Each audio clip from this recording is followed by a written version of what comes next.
Bueno, buenas noches, queridos alumnos. Hoy nos toca desarrollar la clase número 5 o la unidad número 5. Y para eso voy a compartir en pantalla el material.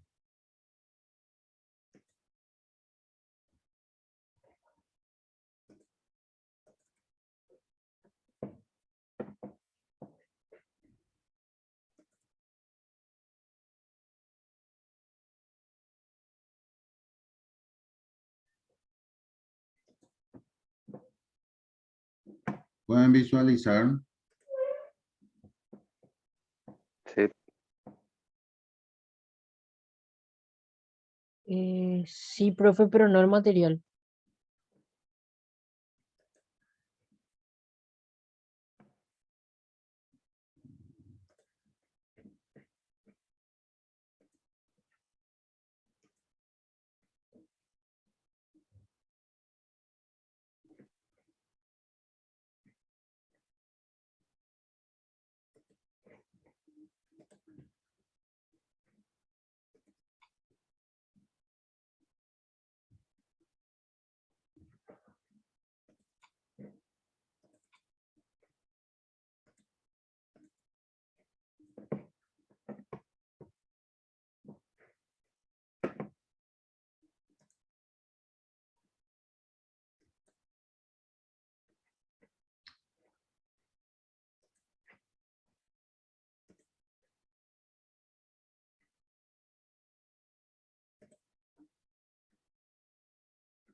Ahí pueden visualizar. Sí, profe, ahí súper. Ok, gracias. Bueno, hoy nos toca desarrollar la unidad 5, asientos de ajuste relacionados con cuentas de ingresos y gastos. La definición de gastos e ingresos devengados. La mayoría de las veces cuando pensamos en contabilidad, pensamos en el método contable basado en efectivo, en el que los ingresos se registran cuando se recibe el dinero y los gastos se registran cuando se pagan las facturas. Este no es el único método de contabilidad y ciertamente no es el que utilizan la mayoría de las empresas. En su lugar, utilizan el método contable de acumulación, en el que los ingresos se registran cuando se obtienen, o sea, cuando recibimos, independientemente de cuándo se reciben. Y los gastos se registran cuando se incurren, independientemente de cuándo se pagan. O sea que los gastos se registran cuando ocurre ese compromiso de pago, independientemente de que se cobre o no. Hay dos componentes clave del método contable de acumulación, que son los ingresos devengados y los gastos devengados. Los ingresos acumulados son ingresos que se obtienen en un periodo contable, pero el efectivo no se recibe hasta otro periodo contable. Los gastos acumulados son gastos en los que se ha incurrido en un periodo contable, pero que no se pagarán hasta el otro periodo contable, o sea, el año siguiente. Hay tipos de gastos e ingresos acumulados. Hay algunos tipos comunes de gastos e ingresos acumulados, que dentro de la categoría de gastos acumulados se encuentran los salarios por pagar, los intereses por pagar. Los salarios pagaderos son los salarios que ganan los empleados en un periodo contable, pero no se pagan hasta otro periodo contable. Es decir, se previsiona en el mes de diciembre especialmente, se previsiona y se paga a veces los primeros días de enero. Las dos formas más comunes de ingreso acumulado son los ingresos por intereses y las cuentas por cobrar. Los ingresos por intereses son los ingresos que se obtienen de las inversiones realizadas. Las cuentas por cobrar son el dinero que se le debe a una empresa por bienes que aún no se han pagado. Como por ejemplo, es fácil leer las definiciones de lo que son los conceptos, pero puede comprenderlos mejor, ¿verdad? Relacionándolos con ejemplos prácticos. Entonces veamos algunos ejemplos tanto de gasto acumulado como de ingresos acumulados. Por ejemplo, una empresa, Omega Company, tiene 45 empleados a los que se les paga quincenalmente. El monto total de la nómina es de $37,800. El periodo de pago de 2 semanas finalizó el 7 de abril, pero el periodo contable finalizó el 31 de octubre. Perdón, 31 de marzo. ¿Qué parte de los salarios pagaderos se considera un gasto acumulado en el estado financiero trimestral? Primero, veamos la información que tiene que la nómina se procesa cada 2 semanas por un monto de $37,800. Para calcular cuánto es un gasto acumulado para el primer trimestre del año, necesitaremos dividir el monto de la nómina de 2 semanas por 2. El monto total del gasto acumulado que se informará para los salarios pagaderos es de $18,900. ¿Por qué dividimos entre 2? Lo hicimos porque solo se debía una semana de la nómina cuando se cerraron los libros del trimestre. Otro ejemplo es, Frankie tiene un negocio de calefacción y aire acondicionado. Instaló una nueva bomba de calor en una empresa local hace 2 semanas y le cobró a la empresa $5,500. Los términos de la instalación requerían que le diera a la empresa 30 días para pagar la instalación de la bomba de calor. Los libros están listos para cerrarse para Frankie. Entonces, ¿qué debería hacer con los 5,500? Dado que Frankie usa la base contable de acumulación, entonces los 5,500 que cobró por la instalación de la bomba de calor son ingresos acumulados y se registrarán en sus libros al cierre trimestral, aunque no haya recibido el pago. En resumen, el método de contabilidad más común utilizado por las empresas es la contabilidad de acumulación o del devengo o el devengado. Dos partes importantes de este método de contabilidad son los gastos acumulados y los ingresos acumulados. Los gastos acumulados son gastos en los que se incurre en un periodo contable, pero que no se pagarán hasta otro.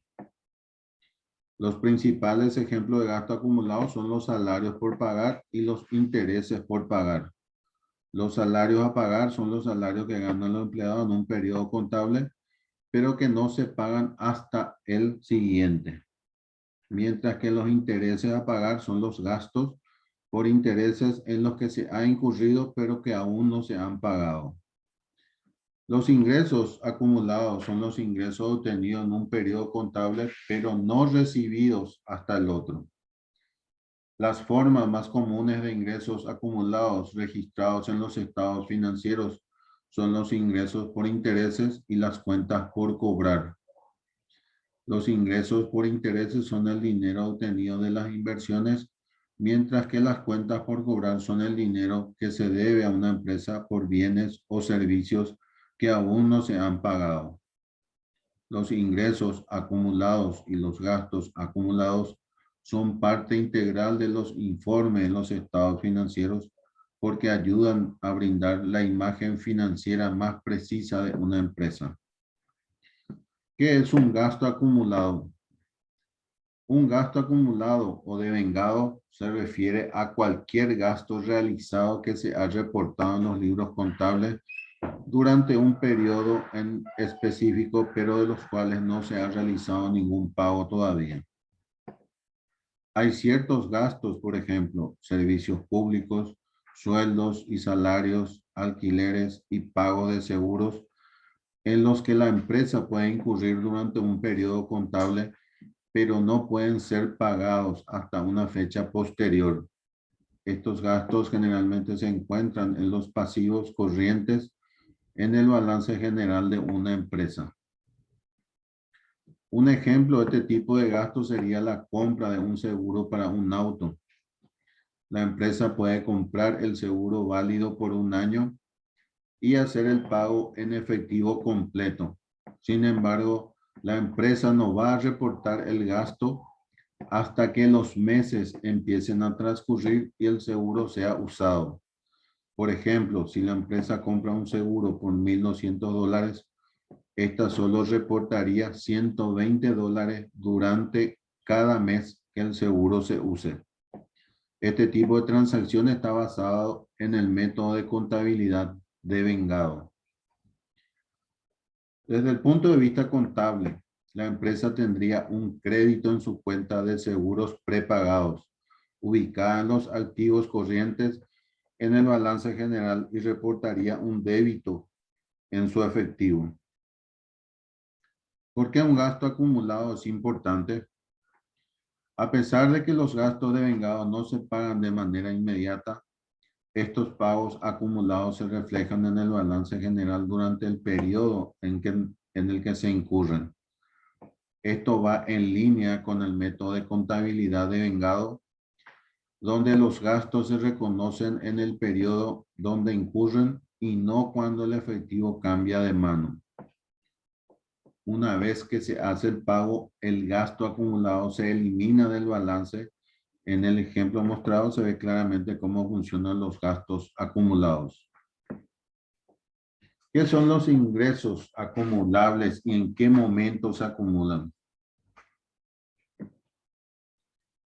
Decimos que son los ingresos acumulables con el propósito de que tengan un cierre oportuno.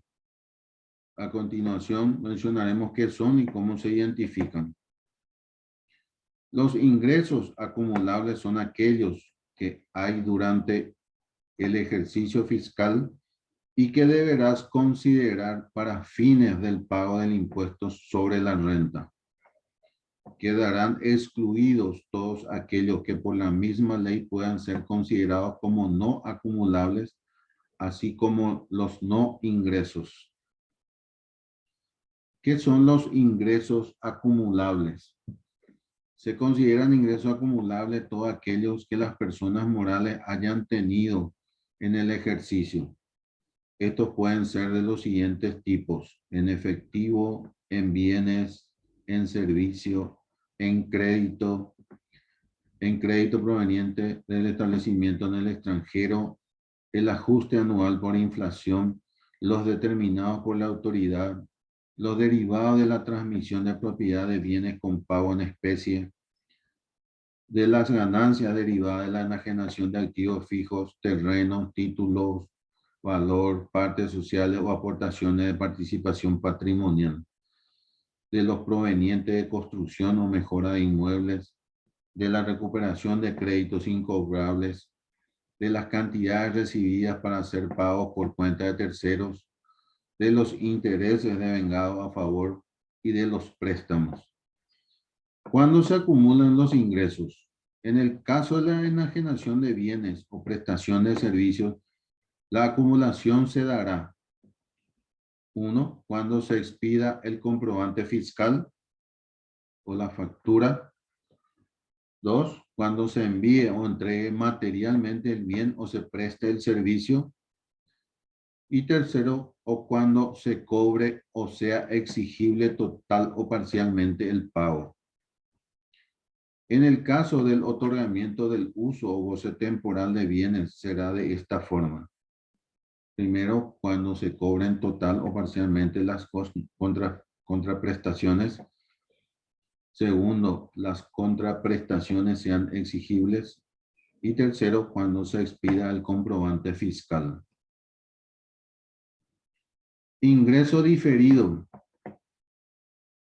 Se conoce como ingreso diferido a aquella transacción en la que se ha recibido el dinero de una operación, pero que no se han transmitido aún los bienes y servicios que van parejos a la misma. En otras palabras, contablemente un ingreso diferido se produce cuando en cualquier transacción se recibe el dinero por adelantado, sin aún haber proporcionado la otra parte del acuerdo, que puede ser la prestación de un servicio, la venta del bien o cualquier contraprestación en un contrato.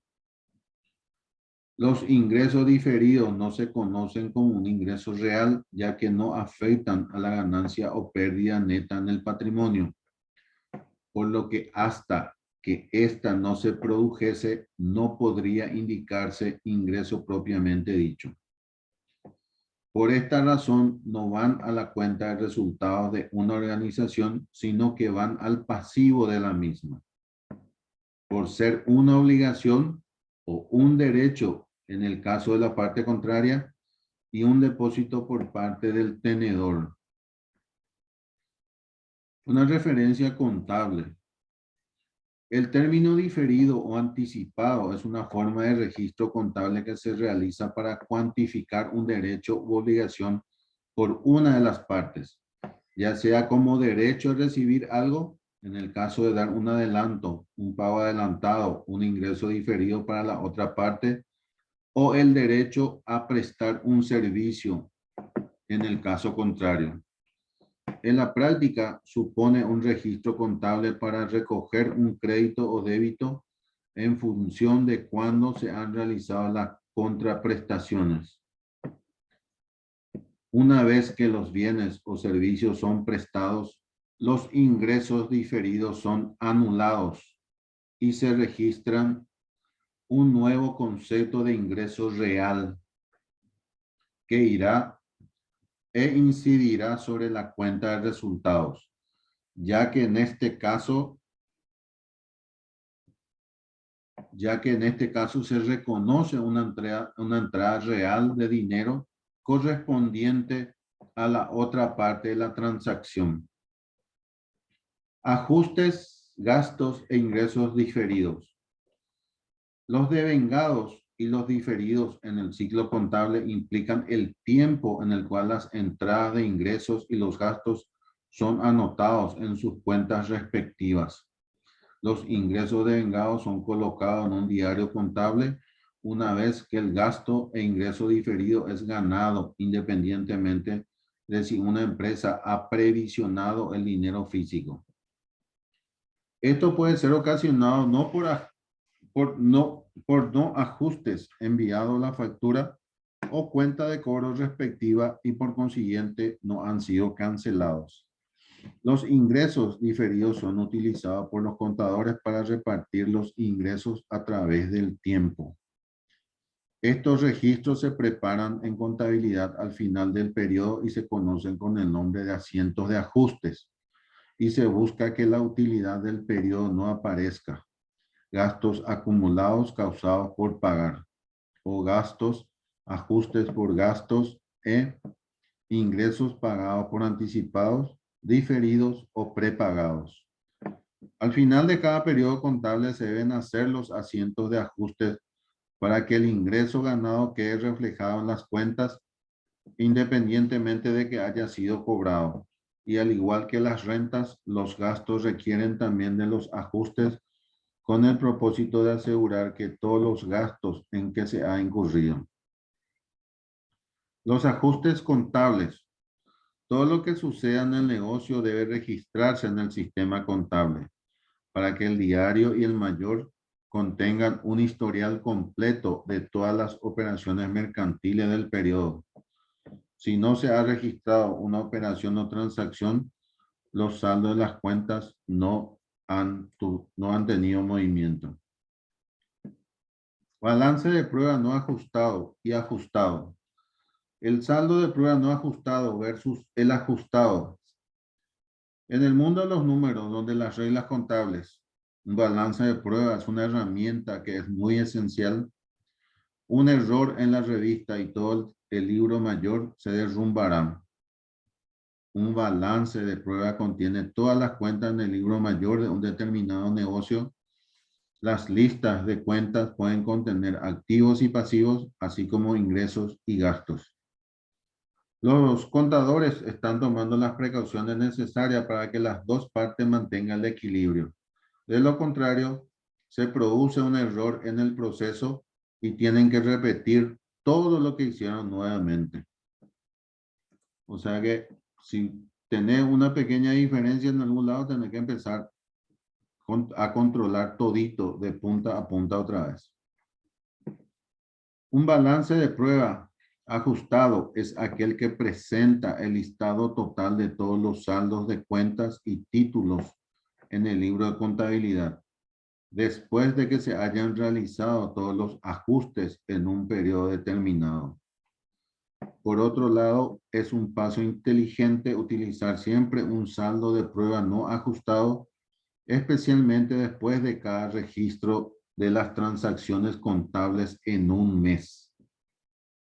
De esta manera, los errores se pueden detectar fácilmente en ambos lados entre la columna del débito y la columna del crédito. Estos dos tipos de balance de prueba son pertinentes tanto para auditores como para contadores. Ambos son necesarios para el informe de saldos durante el procesamiento de fin del periodo. Pero sin importar qué tan importantes sean sus roles, todavía se observan algunas diferencias entre el balance de prueba ajustado y el no ajustado. Algunas de las diferencias comunes son las siguientes. La primera diferencia es que, según el término en sí, el balance de prueba ajustado es el producto final o el saldo final después de que se hayan realizado todos los ajustes. A diferencia del tipo no ajustado, las entradas aún no son definitivas. Más bien, algunas de las entradas pueden ser entrada de balance, ingreso acumulado, depreciación e incluso gastos. La segunda diferencia que podríamos considerar es que el balance de prueba no ajustado se usa generalmente antes de ingresar todos los asientos. Por lo tanto, no se tomarán ajustes. Mientras tanto, un balance de prueba ajustado es aquel en el que todos los ajustes necesarios de los asientos de diario ya se hicieron para que haya un equilibrio entre las dos partes, el crédito y el débito. Y por último, el balance de prueba ajustado muestra la pérdida neta o de ingresos como parte de una cuenta adicional. Esto generaliza el informe de la cuenta. El tipo no ajustado simplemente ingresará todas las cifras necesarias. No podemos ignorar el hecho de que el propósito de tener un balance de prueba en contabilidad es realmente inevitable. Marca el valor tanto del débito como del crédito. Con un balance de prueba nos aseguramos de que la información sea precisa. Con la ayuda del tipo de balance de prueba ajustada y no ajustada, el trabajo de un contable o de un contador se vuelve menos oneroso. Resumen. Primero, el saldo de prueba ajustado se usa después de que todos los ajustes se hayan realizado en la revista, mientras que el saldo de prueba no ajustado se utiliza cuando las entradas aún no se consideran definitivas en un periodo determinado. O sea que el saldo de prueba no ajustado se puede hacer en forma mensual y el saldo de prueba ajustado se puede hacer al final del periodo antes de cerrar el balance. Segundo, se utiliza básicamente un balance de prueba no ajustado antes de que se realicen todos los ajustes. El tipo ajustado, por otro lado, se utiliza para ajustar los dos lados del libro de contabilidad, que es el débito y el crédito. Eso ya es para el final. Tercero, un balance de prueba ajustado muestra una cuenta adicional con respecto a la pérdida neta o de ingresos. Ajuste contable. El ajuste contable es una regularización que tiene que hacer la empresa habitualmente a cierre de ejercicio para imputar de forma correcta los ingresos, los gastos, los activos y pasivos a sus ejercicios correspondientes. Estos ajustes son necesarios para obtener el resultado contable de forma correcta, afectando a activos y pasivos. Asimismo, también modifican los ingresos y gastos, pudiendo variar el beneficio o pérdida del ejercicio. Durante el ejercicio, la empresa contabiliza numerosas operaciones de ingresos y gastos, pero en ocasiones, a fecha de cierre de ejercicio, que habitualmente es el 31 de diciembre, pueden existir ingresos y gastos contabilizados que pertenecen a otro ejercicio o ingresos y gastos que están sin contabilizar y pertenecen al actual ejercicio. Entonces, para obtener correctamente el saldo o el resultado contable, en función del criterio del devengo, se realizan los ajustes contables. Es importante distinguir los ajustes contables de los ajustes extracontables, que son los que se realizan fuera de la contabilidad para ajustar los gastos e ingresos de una empresa a los gastos e ingresos fiscales. Tipos de ajustes contables. No hay un listado cerrado de ajustes contables, pero los más habituales son los siguientes. Primero, ajuste por amortización del inmovilizado. Los inmovilizados de una empresa pueden perder valor por el uso, por el paso del tiempo o por circunstancias excepcionales. Cuando pierden valor por el uso y por el paso del tiempo, se realizan los ajustes o amortización. Así, aplicando un coeficiente de amortización a la valoración del inmovilizado, se obtiene la cuota por amortización que se contabiliza como un gasto y por tanto disminuye el resultado contable. Este ajuste se realiza a fecha del cierre del ejercicio o en el momento de la venta de un inmovilizado. Hablamos de inmovilizado con respecto a los bienes de uso. Segundo, ajuste por deterioros. En ocasiones, los activos de una empresa pierden valor por circunstancias excepcionales. Los deterioros afectan a todos los activos de la empresa, no solo a los inmovilizados. Por ejemplo, cuando un cliente nos debe una cantidad de dinero y entra en concurso de acreedores, el crédito de ese cliente pierde valor. O cuando tenemos unas mercancías en el almacén y se produce una inundación, esas mercancías pierden valor. Cuando ocurren estas circunstancias, se debe realizar un ajuste por deterioro. Este deterioro se contabiliza como un gasto y por tanto reduce el resultado contable. Se puede realizar a fecha de cierre del ejercicio o en el momento en el que se detecta el deterioro. Tercero, regularización de existencias. Al 31 de diciembre se realiza la valoración de las existencias finales que están en el almacén.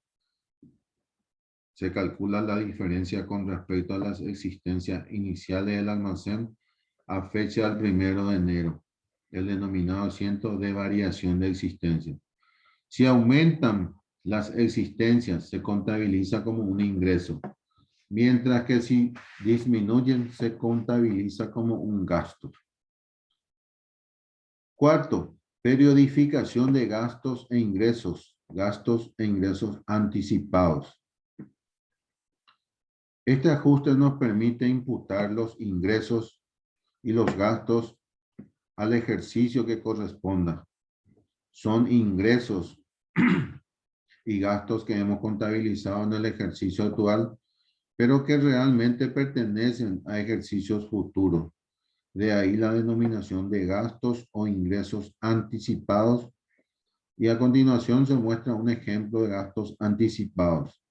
Imaginemos que el 1 de diciembre del año 2020 contratamos un seguro de 100 unidades monetarias para 4 meses.